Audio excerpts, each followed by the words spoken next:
Soon after Chavez was elected in 1999, Venezuelans voted on a constitution, and this little blue book has become a bestseller ever since.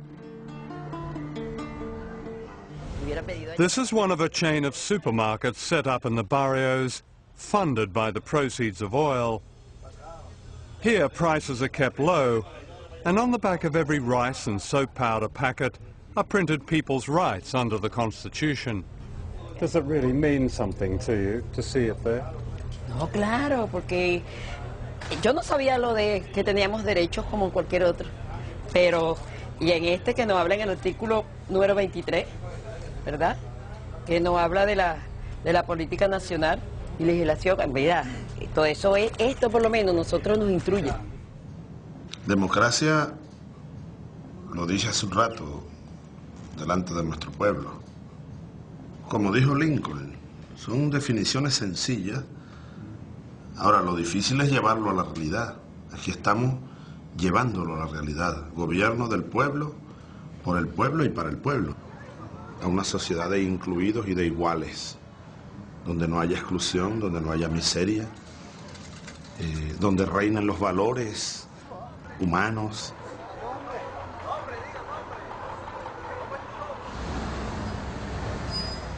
For some of his supporters, Chavez has not gone far enough. Familiar obstacles remain from the past, a stifling bureaucracy and widespread corruption. And although poverty has fallen dramatically in recent years, it's far from eradicated. When you drive in from the airport at Caracas, the one thing that shocks a first-time visitor are the barrios, the numbers of poor people. Why is it in Venezuela, which earns so many billions of dollars in oil money, that there still is this poverty in spite of all the changes you've made? ¿Que los pobres de Venezuela siguen siendo pobres? Sí. Yo siempre les digo, no queremos ser ricos. Nuestro objetivo no es la riqueza material. Es vivir dignamente, claro, salir de la pobreza y salir de la miseria sobre todo. Y vivir dignamente, ese es el objetivo. No convertirnos en millonarios, el American Way of Life, no, esa es una imbecilidad. Eso te lo digo un poco porque el tema de la pobreza es un tema al que somos muy sensibles y es el que nos lleva la mayor parte de nuestra lucha de todos los días.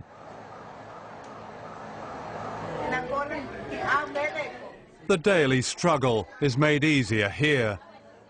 10 years ago, this clinic would not have been dreamed of. Now, all over Venezuela, ordinary people have free health care, many seeing a doctor for the first time in their lives. Están haciendo un documental sobre Venezuela. Perdona la interrupción.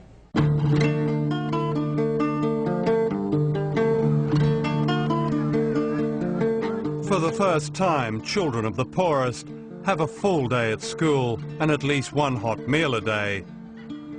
They're learning history and music and dance, often for the first time, and all of this is free. Under the Constitution, the poorest housewives are now paid as workers.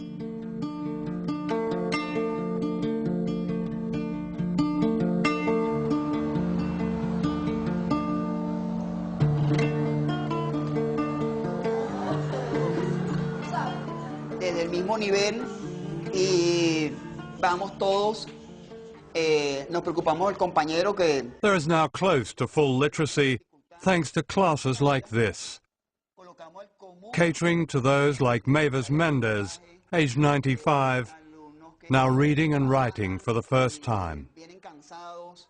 Significa mucho para nosotros. Yo lo único que lamento es que no esté más joven para seguir aprendiendo mucho más. Porque nunca habíamos tenido un gobierno que se preocupara por la gente pobre, pues, o que nos enseñaran a leer, a escribir, nada de eso. Pienso que nunca es tarde para superarse uno.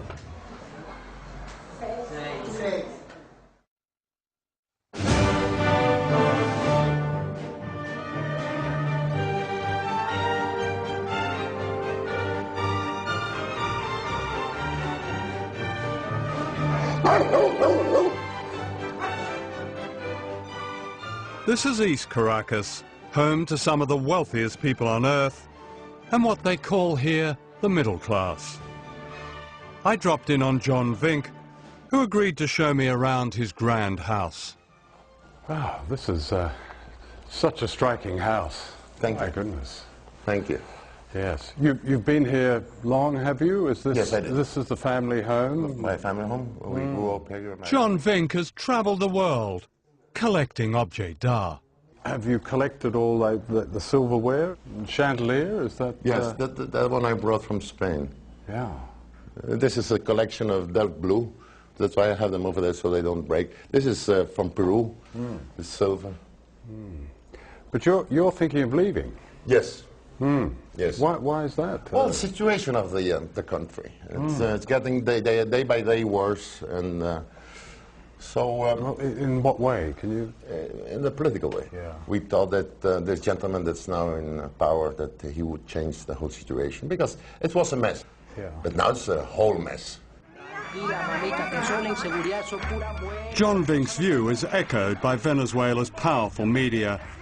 Mostly privately owned, it combines banality with hardline anti-Chavez politics. Al regreso, veremos otros peligros en las nuevas decisiones oficiales. Que Venezuela se enrumba hacia un régimen muy similar al que impera en la isla de Cuba. Etcétera. Pero a nivel del gobierno, que es el socialismo del siglo XXI, sencillamente el control total por parte del Estado de la sociedad, pues. I mean, a number of journalists now say, well, there is censorship. They have been censored.